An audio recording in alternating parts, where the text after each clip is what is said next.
En 1985, Howard Storm, un profesor de arte ateo de 38 años, estaba en un hospital en París tras sufrir una perforación de estómago que lo había dejado al borde de la muerte. Mientras yacía en una cama de hospital, esperando una cirugía, se dio cuenta de que estaba fuera de su cuerpo. Estaba observando su propia forma inmóvil junto a la de su esposa, que estaba allí en el hospital con él. De repente, comenzó a escuchar voces que lo llamaban desde el pasillo, instándolo a levantarse y a seguirlas. Cuando se acercó, vio entonces a un grupo de figuras humanoides algo grises y con expresiones extrañas, pero en general con caras amigables, invitándolo a caminar con ellos. Howard, confiado, se acercó y comenzó a seguirlos por el pasillo. Aunque poco a poco, mientras caminaba junto a ellos, comenzó a notar algo extraño en las caras que veía.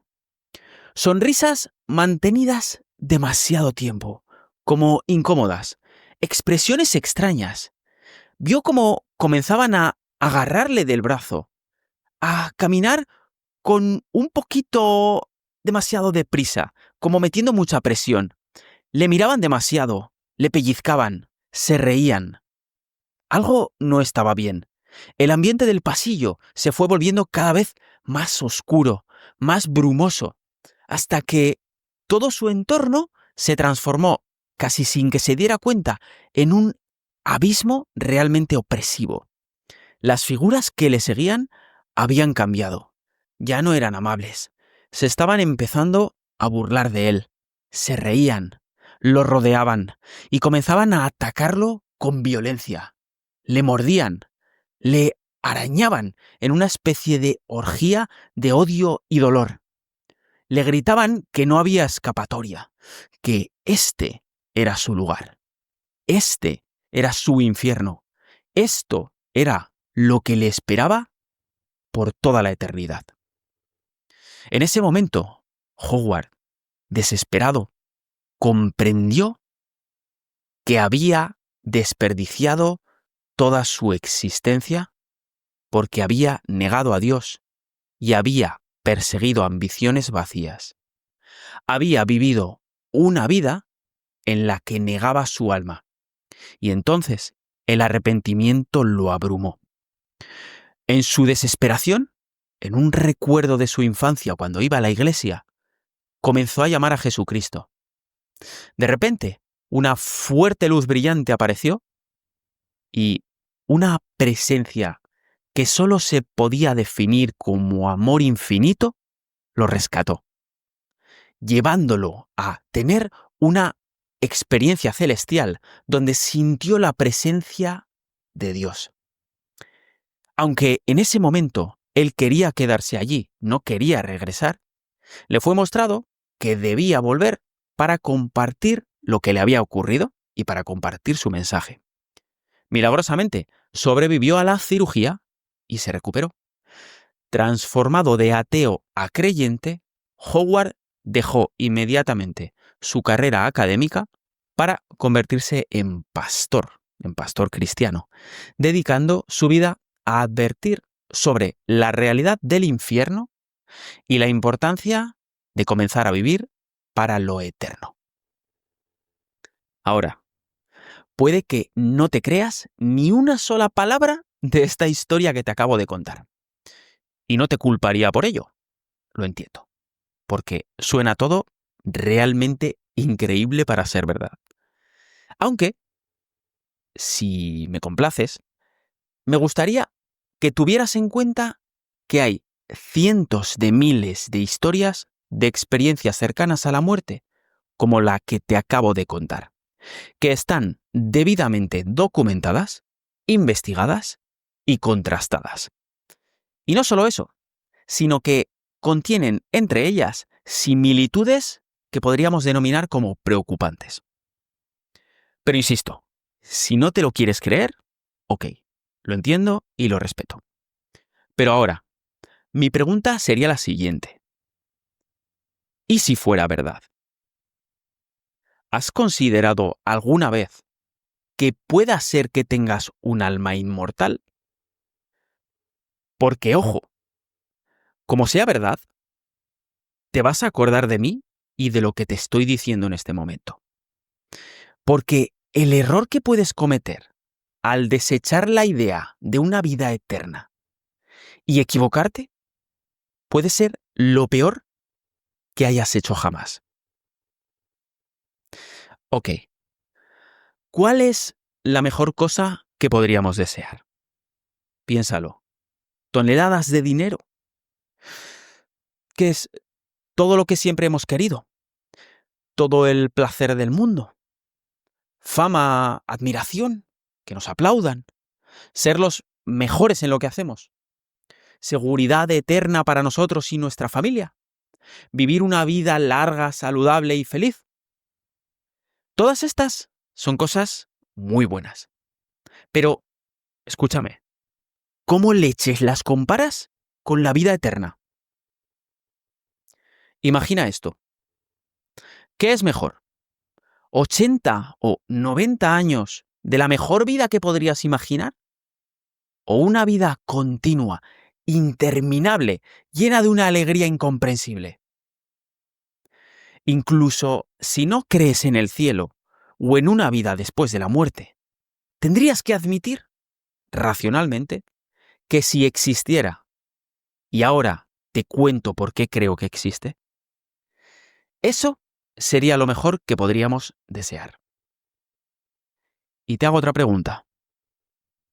¿Cuánto de nuestro tiempo, de nuestros pensamientos y de nuestra energía ponemos en todas las cosas materiales, como de las que te he hablado, las cosas temporales, y cuánto ponemos en pensar en la vida eterna? ¿Alguna vez lo has considerado? Otra pregunta. ¿Sabes algo al respecto de la vida eterna? ¿Te lo has tomado en serio? Sé sincero. Mira, cuanto más pensamos en la vida eterna, más cambia nuestra perspectiva sobre todo lo demás. Piensa en cuánto dinero tienes, en cuántas cosas posees, en si tienes éxito, en la fama, en la admiración, en el placer que deseas. Piensa en la enfermedad, en la muerte, en tus problemas, en tus fracasos, en tus dolores, en tus preocupaciones, en general, en tu sufrimiento. Todo eso es tan pequeño y tan temporal en comparación con el infinito. Es una apuesta en la que solo puedes ganar. Porque si tú tienes razón y no hay nada después de la muerte, y yo no, ninguno de los dos nos vamos a enterar.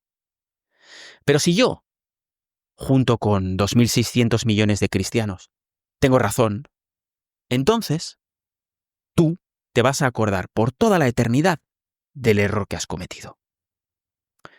Pero escucha, porque hay más ventajas.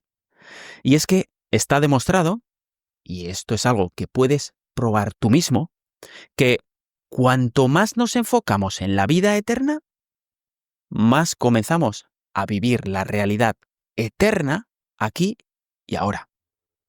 ¿Por qué? Porque nos preocupamos menos por todas esas cosas materiales de las que te hablaba.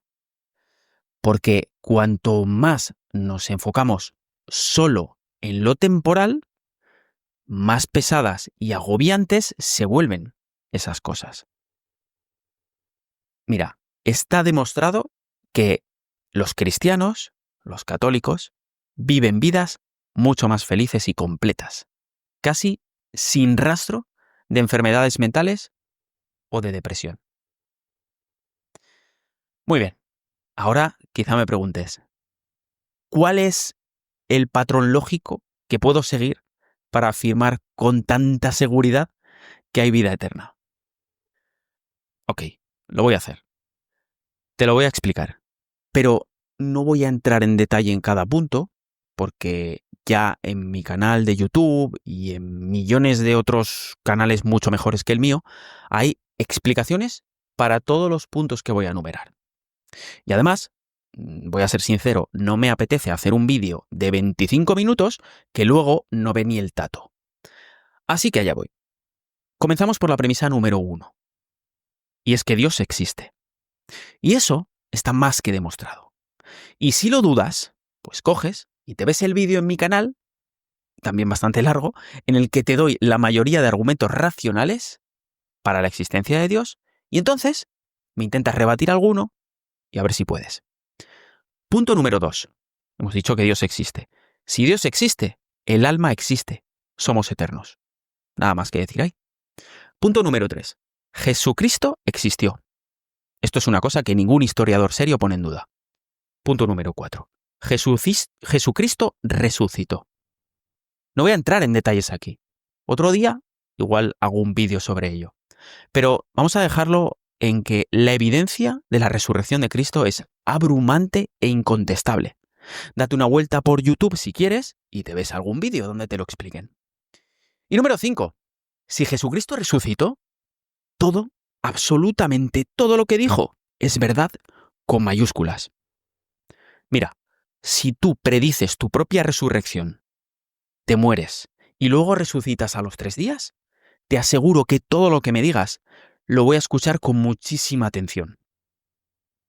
Y ahora, por tanto, si todo lo que dijo Jesucristo es la verdad, entonces hay un cielo, pero hay un infierno, hay ángeles y hay demonios. Y la manera de no ir al infierno es morir en estado de gracia divina, o no morir en pecado mortal. Ya está. Es así de sencillo. Si realmente no puedes o no quieres creer en esto, es tu elección libre. Pero, y esto es un gran pero, ¿y si hubiera una posibilidad? ¿No cambiaría todo? ¿No crees que tu vida es mucho más que solo 80 o 90 años si tienes suerte? ¿No has pensado en lo ridículo que es eso comparado con toda la eternidad? Solo piénsalo por un segundo. Para el vídeo si quieres. ¿Qué es lo más importante que podrías querer para ti, para tus hijos, para tus nietos, para tu familia? ¿No querrías que tuvieran vida eterna? La gente habla del infierno como un lugar de fuego, con lagos abrasadores. Pero yo creo que tiene que ser un lugar horriblemente frío y solitario. Porque el infierno no es otra cosa que la ausencia de Dios. Y Dios es el origen del amor, del calor y de la vida. C.S. Lewis decía que las puertas del infierno están cerradas por dentro. Y es que a mí no me parece que Dios mande a nadie al infierno. A mí lo que me parece es que somos nosotros, con nuestra libertad, los que elegimos alejarnos de Él. Pero Dios sigue llamando a la puerta.